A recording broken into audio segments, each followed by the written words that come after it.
So tomorrow's the 20th. So 3 years ago, I imagine that your life, was significantly different before the 20th happened. And I'm sorry to bring you back there, but if I could ask you to go back and remember, like, where you were when you found out, or I'm not even sure. Like, I guess you got a phone call, but if you could just relay to people what that was like, who are possibly going through something very similar. Should I talk to you or the camera? On the evening of July 19th into the July 20th, 2013, my sister Bella was found dead, and I received the phone call to tell me and my family the news late into the evening on the 20th, and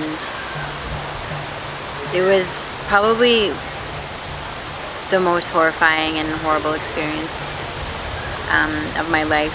I dropped the phone screaming and crying, and yeah, it was a really horrible night that I will never forget. I had to tell my family that my sister had been found dead. So it was really hard for the first year especially. I was in a lot of shock. My whole family was, and a lot of numbness.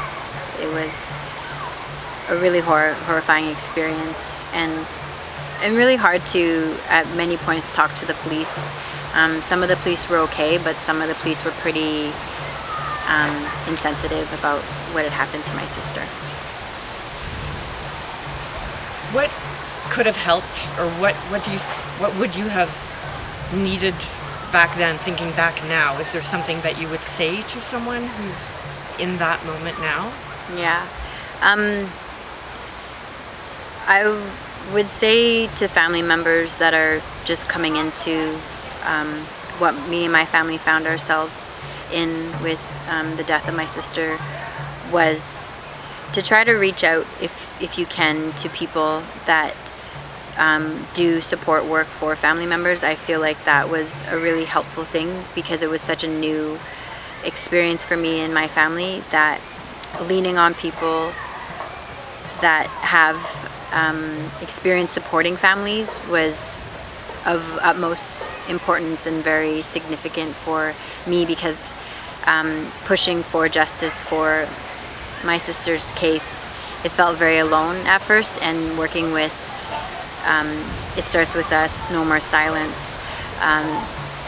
organizations that actually do support work for family members and advocacy work, really helped me in knowing how to speak with police, speak with media, how to attain a lawyer, how to look for a private investigator.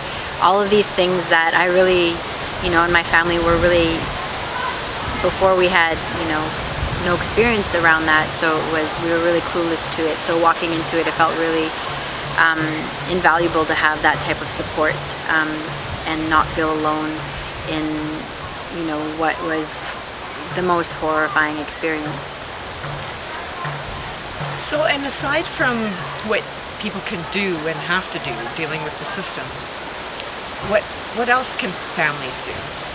Like, what can community do? Well, I think what was really important for me and my family was that the organizations that supported my family, like No More Silence, put on vigils, and that was because we were doing ceremony and had the funeral here in Alberta, where my sister had passed away in Toronto. So we weren't able to be present at the place or where she was found dead. We weren't able to make a physical presence to raise the alarm bell about my sister's death, but No More Silence and It Starts With Us and Aboriginal Legal Services of Toronto were really helpful and pivotal in giving my family and making information and support, but also physicalizing that space and doing a vigil alongside the funeral that we were having here in Alberta was of great significance, and really garnered and made people aware of what had happened to my sister Bella. And can you talk a little bit about where we are right now? There's also this camp. Like, how long has this camp been going? Yes. So where we are right now is we're in the traditional territory and the homeland of my family and my people, the Laboucan Cree. So we're in northern Alberta and the Peace River region, and it's really beautiful here out on our traditional territory. This is the third annual anniversary and memorial for my sister Bella's passing, and we have a cultural camp for 4 days leading up to the memorial that we'll be having tonight with a traditional round dance and a candlelight vigil. So that's where we are right now, and it's a part of the healing and restoration that our families and communities need to go through to try to heal from this type of trauma, because it's not easy. I feel like, you know, it will be 3 years today into tomorrow, and I'm feeling just now feeling like I'm actually in more of a healing path, as opposed to for the first while was shock, trauma, grief, and this continual cycle of being traumatized and re-triggered, and with dealing with police, dealing with media, dealing with, you know, a private investigator, dealing with our lawyers, and constantly having to relay information and messages back and forth between my family and the police, or my family and talking to the media.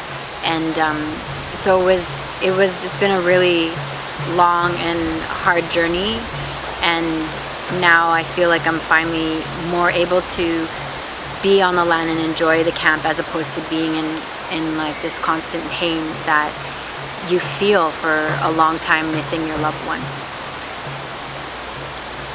I'm going to ask you one more question about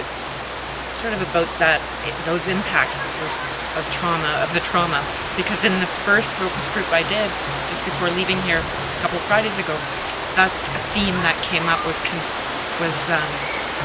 that families should be aware of the impact on siblings, and that some siblings may become suicidal. If you could talk about any experience that your family had with that. For my family, because it was such a surprise and shock, my sister had just graduated from college, and she was really planning for her future, and so we thought, you know, she was kind of going into this new phase of life, and then her life ended abruptly, and so it was very difficult for our family to come to terms with. And my youngest sibling, my little brother, because he was so young, he was 15 turning 16 when Bella passed, and she was the closest in age to him, and she was 25 when she passed. He really reeled from her death, and it basically was my family having to make sure that he was in and out of hospital, and he was suffering from depression, and he was suffering from suicide attempts, because he really became suicidal, and he was in and out of hospital and mental institution for the first year after Bella's death. It was really difficult for our family to make sure that he was okay, and also dealing with Bella's case, and also dealing with our own grief, really. So it was a lot to handle the first year, especially for younger siblings, and for all of us, really. It's still, the grief comes and goes in waves, and so, you know, that was really hard on my parents to see another one of their children to have to deal with another sibling at that point in time. It was a lot of trauma and a lot of grief. He's doing better. Yeah. Oh, it's good. Yeah, he's doing better now. So what do you think helped him? Ceremony helped him. You know, I think Western society can only do so much. It was really that our ceremonies that helped him, being home with family, feeling supported, and going to ceremonies to kind of rebalance and see, you know, connect with the spirit world in that way, to not feel so disconnected from Bella and her death, you know. because she still lives on in probably in a lot better place than we do at this point, but it's really hard to come to terms with the way that she died. Okay, final question. If you have any message to a family that is going through this, what would it be? I'm not gonna lie and pretend that it's easy, because it's not. It's hard. But I would say for family members that are just coming to this experience, to say that the first 6 months to a year there's a lot of numbness and a lot of shock and pain. And after the first year, it continues, but it comes in waves and bouts. Now that we're in the third year, I'm finally looking at a bit of more of like what healing is and how to become resilient in the pain and the anger and the sadness and the grief. That it comes in waves, and some days are better than others, and that your family members will visit you either in dreams. You'll feel their spirit sometimes. You'll hear them in the wind. You'll feel them singing in the birds. There's a lot of ways that you'll be able to connect with them, that they're not gone. You know, that the elders have said that they continue on to the next world, and that, you know, they journey on and they come back and visit us. So you have reprieve in that, and it's not easy,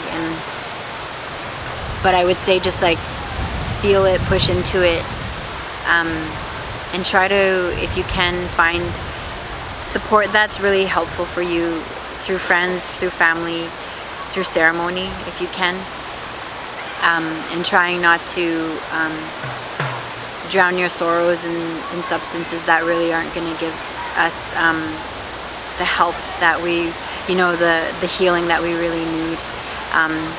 I found that ceremony is really the most helpful for us in the family, and also being on the land, and with other family members if you can find them too, because they understand too. You know, there's family members I talk to, and we share stories about our loved ones, and we also share how we're feeling and how we're in pain. And don't ever let anybody tell you that to get over it, because we're never really going to get over it, because the way that we've lost family members is unnatural. So it's never going to feel okay, and that's okay to not feel okay. And that's the best advice that I've gotten from people, is just to feel through it, and that we can continue on and be stronger from it. So hi.